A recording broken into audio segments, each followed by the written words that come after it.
Happy new year भाग 1।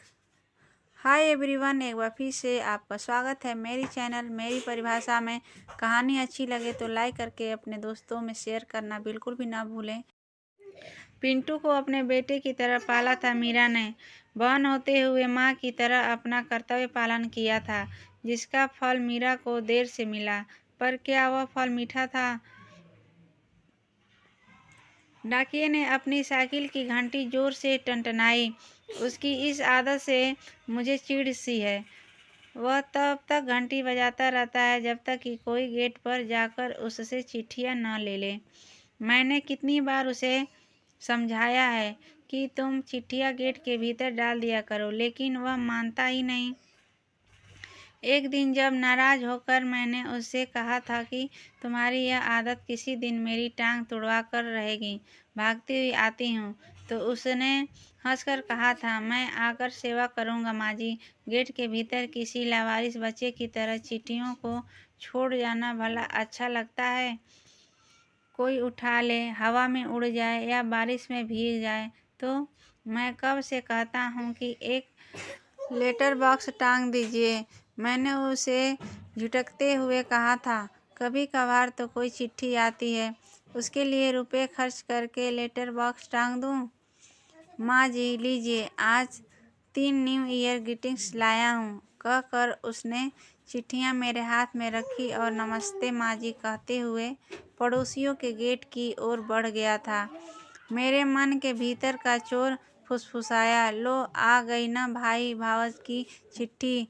तुम कहती थी अब तुम्हारा पिंटू से कोई रिश्ता ही नहीं रहा, अब क्या कहोगी? मैं सोच सोच कर मन ही मन खुश हुई जा रही थी। चलो, मेरे लाडले को अपनी भूल का एहसास तो हुआ। मैंने मुस्कुराकर अपने मन के चोर को झटका।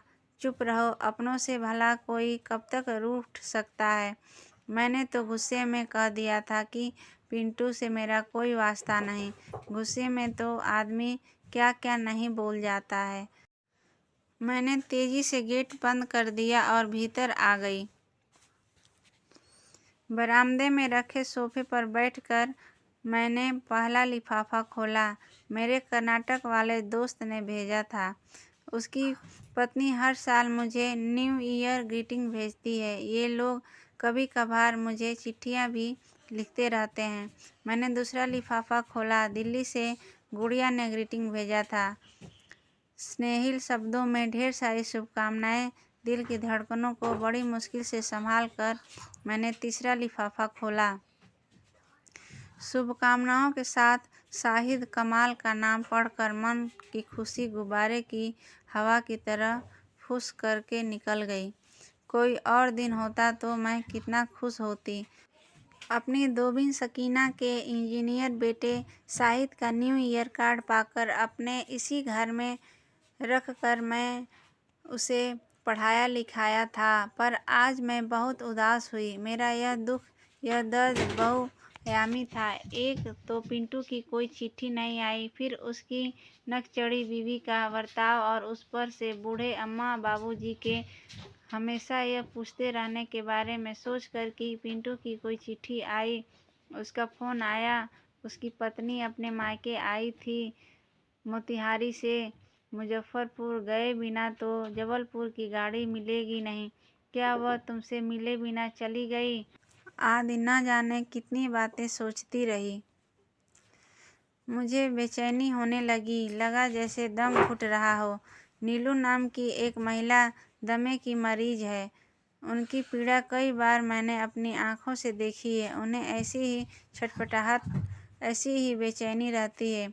कहीं मुझे भी दमे का अटैक तो नहीं हुआ है?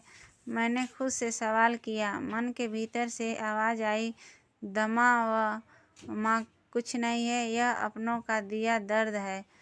पराये तो यूं ही बदनाम है। अपनों का दिया घाव न इस करवट चैन लेने देता है न उस करवट। पिंटू को तुमने अपने बेटे की तरह पाला पोसा, पढ़ाया लिखाया।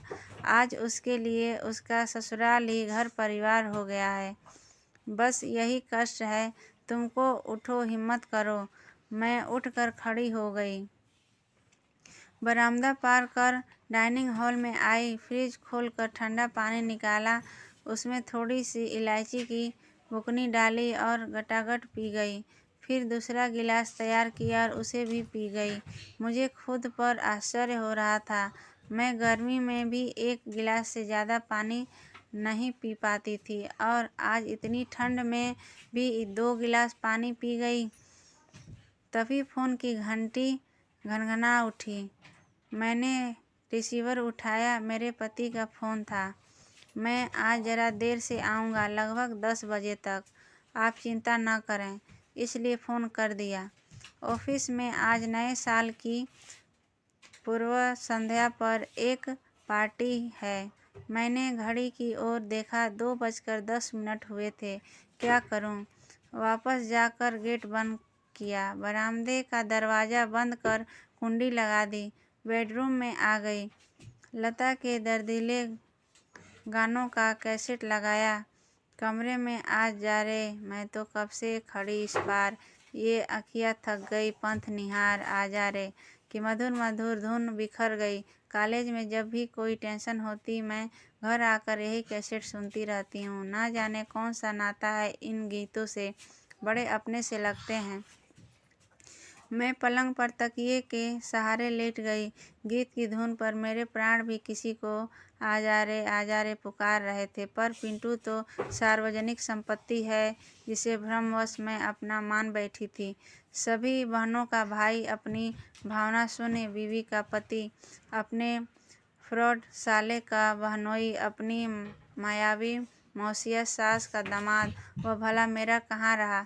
क्यों उसे याद करता है यह पागल मन? फिर मन अतीत की गहराइयों में खोता चला गया। बाबूजी के सीबीआई द्वारा ट्रैप किए जाने की बुरी खबर टीवी पर आई थी। मेरे सीधे साधे बाबूजी को आर्थिक अनियमितताओं के बेतुके आरोप में फंसाया गया था। उस घटना को सोचकर आज भी रोंगटे खड़े हो जाते हैं।